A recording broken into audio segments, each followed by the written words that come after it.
I said, these are the most puny seats I have ever seen. That's all I said. And she looked at me and with a loud voice, she said, well, you could lose weight, you know. When she said that, I lit up. I looked at her and I said, you know what, you're right, you could get prettier.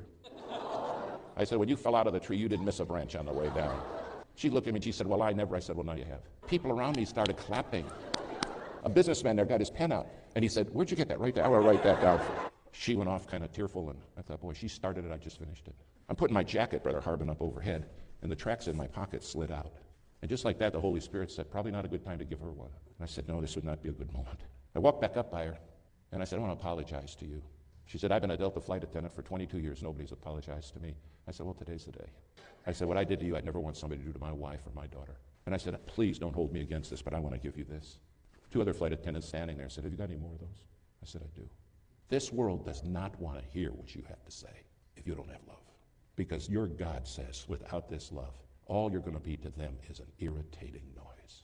If you want to receive the life-giving power of Jesus in your life today, subscribe to my channel right now and watch the video I pinned below.